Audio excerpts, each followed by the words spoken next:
Dan Hooker versus Edson Barboza was very interesting. It was going exactly how I said it would go. Let's just say that first of all. I said Edson Barboza will land a few leg kicks in the first round. Then he will land something big on Dan Hooker. Dan Hooker will wake up and start to come forward. And that's exactly how it started going.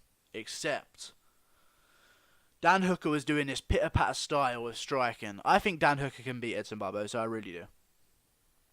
But Dan Hooker was doing this pitter-patter style of striking like Nick Diaz does, which only really works in a 5-round fight, because 3 rounds you can afford to be a bit costly with your gas tank, you know? You can afford to be a bit more inefficient at times with your gas tank. The 5-round fights are rough, you know? But yeah, that pitter-patter style doesn't really work because you're not getting too many points. They're not big shots, but they're landing, you know? But they're not big shots. You're not getting a lot from them.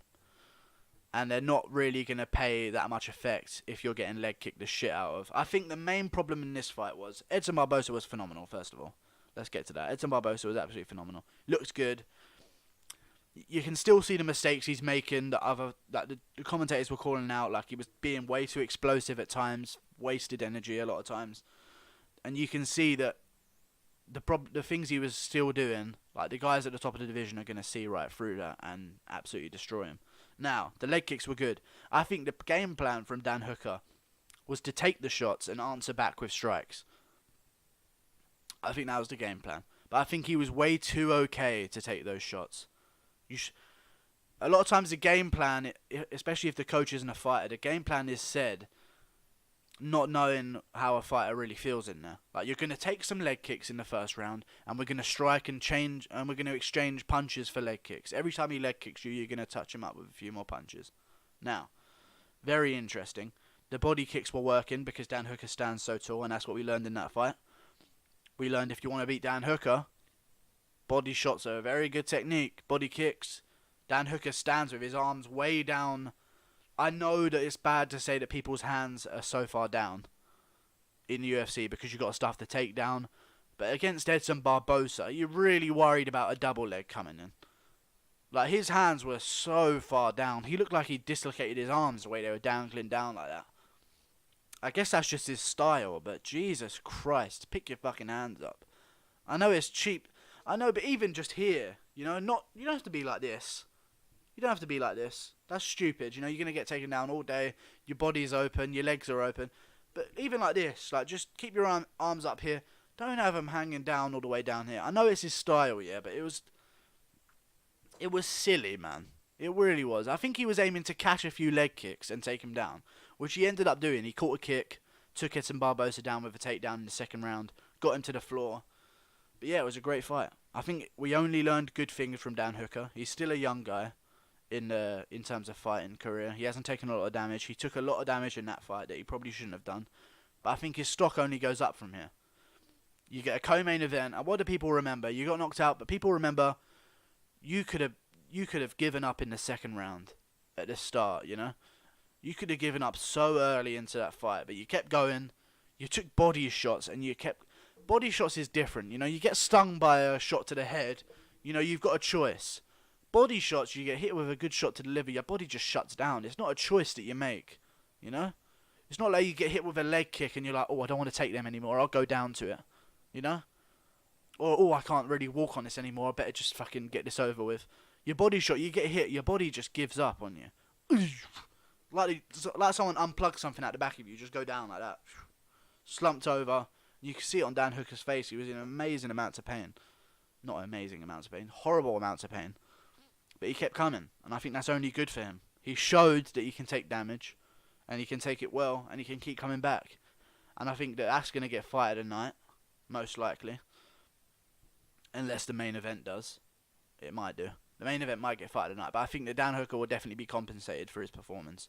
Because Dana White went backstage with him immediately after his fight was over. Didn't stay to talk to Edson Barboza.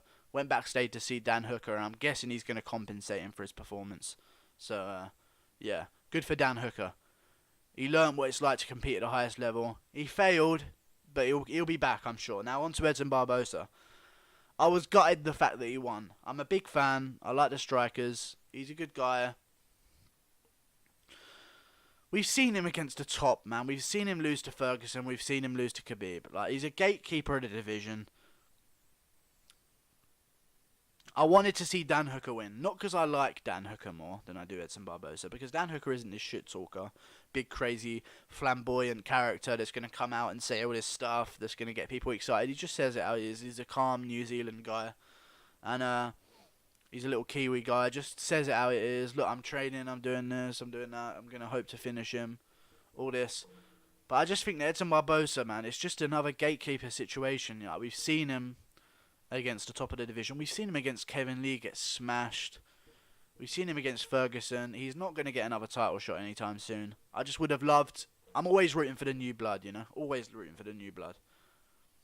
And I think it's rough that Dan Hooker didn't get that win, but hopefully he comes back stronger than ever. And I think Edson Barboza, if you think you're a good leg kicker, let's do Barboza versus Gaethje next. You know what I'm saying? Barboza didn't take too much damage that fight. He took some good shots. Dan Hooker did land where he landed. Let's do Barboza versus Gaethje next.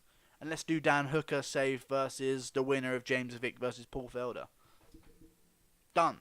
Know what I'm saying? I think it's Gaethje versus Pettis next, actually. Fuck it, I don't even care anymore. I don't care anymore. I was upset yesterday because I was wrong. And I know I was wrong. And I could see myself being wrong as the fights were going on. You know? But you know. The young blood doesn't succeed yet again. Much like UFC Adelaide. The young blood gets shut down. And we're stuck with a bunch of fucking gatekeepers. Ugh. Like and subscribe. You can like and subscribe if you want, I don't mind. I was pretty pissed yesterday. I'll talk about Sergio Pettis and Rob Font again. Yeah, exactly how I said. There's no risk at flyweight. There's risk at bantamweight with the striking. Sergio Pettis found that out. He ate some big jabs. Even the jabs were shocking to Sergio Pettis. He was like, whoa, what's this? Power in punches? I've never seen this before at flyweight. This guy can actually hurt me with his hands? Whoa. You know what I mean? It was crazy. Anyway, good fights, actually. Real entertaining night of fights.